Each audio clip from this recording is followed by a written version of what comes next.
Gigi.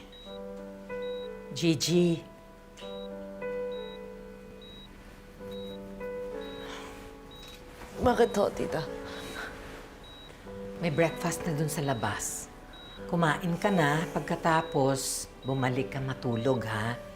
Doon ka na sa kwarto mo para makapagpahinga ka na mabuti. Hindi ho. Dito lang po muna ako sa tabi ng nanay ko kasi baka mangyari na naman yung horror na nangyari kagabi. May mga doktor naman at nurses na nag-aasikaso sa kanya. Di naman pwede na dito ka na lang sa kwarto niya maghapon. You need some rest. Kailangan mo ng lakas kasi marami pa tayong gagawin para mangyari ang mga plano natin.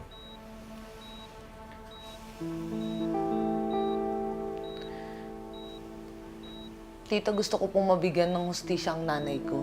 Pero this time, ang priority ko po yung paggaling niya. Kasi kapag hindi po siya gumaling, wala na ho akong dahilan para ituloy yung mga plano natin. What are you trying to say? Na nagba-back out ka sa plano natin?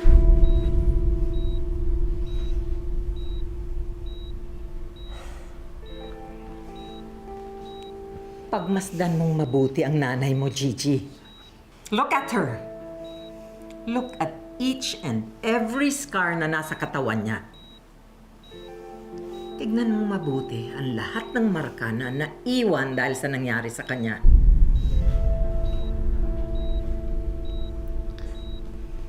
Tita, ang hirap gumora sa mga plano. Lalo na kung wala namang kasiguraduhin yung paggaling ng nanay ko.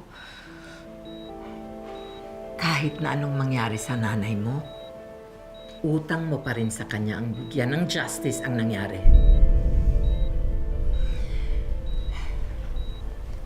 Gigi, kung wala kang gagawin,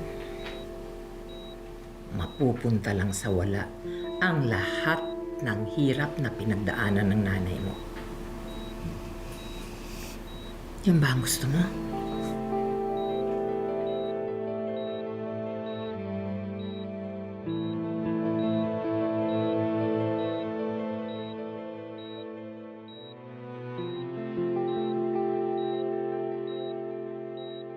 Gigi is in denial na talagang malala na ang sitwasyon ni Luisa. And also, I know she feels guilty and doesn't want to take the blame on having to make a very difficult decision. Kahit sino naman mahihirapan, lalo na nanay ang pinag-uusapan natin dito. That's why I need your help, Doc. Help? In what way can I help? You're the professional here. You're the doctor. So ikaw ang nakakaalam what is best for your patient. Are you suggesting that I recommend to Gigi to pull the plug?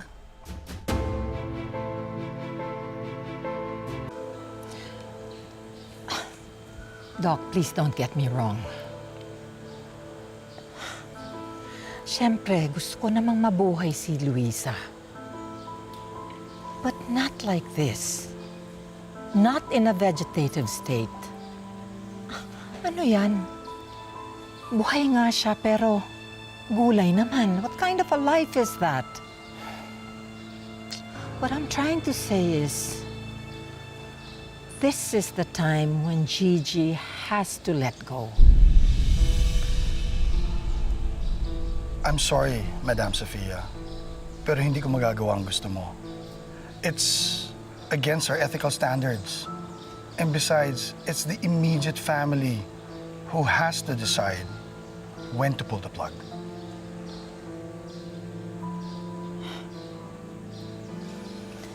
Yeah. I'm aware of that. Kaya lang talagang awang-awa na ako kay Luisa. Kung alam mo lang kung ano yung pinagdaanan niya, maiintindihan mo ako.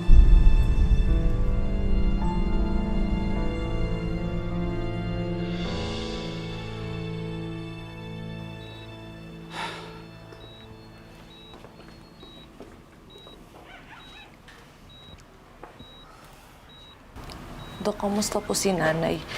In-examine namin siya kanina ng Dr. Cajoles. Siya yung neurologist niya. And wala kaming nakikita activity ngayon sa kanyang EEG results. Eh, Dok, paano kung dalhin natin siya sa ospital? Kasi, di ba, mas high-tech doon, mas maraming gamit. Baka mas malaki po yung chance ni nanay na gumaling. Oo, pero ginawa na namin kasi ang lahat. And sa totoo lang, parang nawalan na siya ng will na mabuhay. Parang yung katawan niya bumibigay na at ayaw nang gumaling. Mukhang sumusuko na siya. Dok, sure na po ba kayo dyan, Dok? Tatapatin kita. I'll be honest with you. Ngayon, ang bumubuhay sa kanya, mechanical ventilator. Kahit na mag-survive siya, hindi ganun kaganda ang quality of life pagkatapos. Iyan ang dapat pag-isipan mo. Yan ba'y itutuloy natin? O ititigil natin ang life support niya?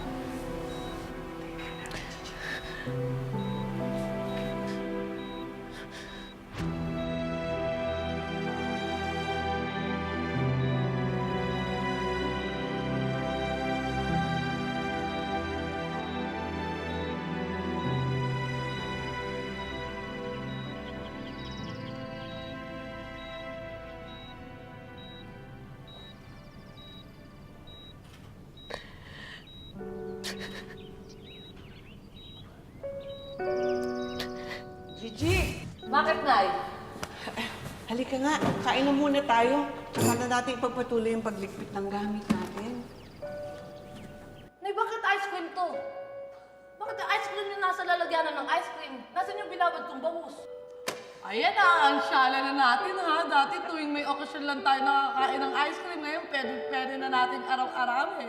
Uy, alam mo anak, magiging mabuti na tong buhay mo. Pero mo, bukod sa bahay, iniwanan ka pa ng tatay mo ng malaking pera na mga gamit mo hanggang pagtanda mo. Masaya ako para sa'yo. Pwede na akong kunin ni Lord. Anong kunin ni Lord, Nay? Ayun na naman tayo sa mga panega-nega mo. Good vibes lang para bongga. Ako naman, pwede namang pag-usapan yung mga ganyan paminsan-minsan. Pare-pareho lang naman papantay yung mga paa natin sa bandang huli. Ang sa akin lang naman, anak, gusto ko, handa ka. Nay, kahit anong paghahanda ko, ayoko. Gusto ko, nandito ko lang sa tabi ko, ayoko mawala ka. Alam mo ba kung anong natutunan ko sa yumaong mong tatay? Ano? Mabilis ang buhay. Hindi natin alam kung anong pwede mangyari bukas. Nay, alam mo kung ano yung gusto ko para bukas? Ano? Ang alam ko lang para bukas. Magsha-shopping tayo na magsha-shopping. Tapos susulitin natin lahat ng pinaman ng kayamanan showcase ng aking ama. Basta, tatandaan mo ha, kapag may mangyari sa akin, lahat ng iniwan ko sa iyong magandang aral, huwag mong kakalimutan. At saka sana naman, matuto ka ng ipaglaban ng sarili mo para mas magiging masaya ako. Mas magiging masaya ho ako kung hindi natin ito pinag-uusapan. Nanay, ayoko.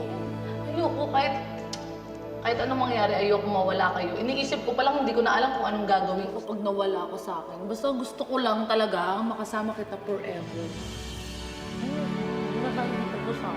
O siya, sige na, kain na nga tayo. That's good.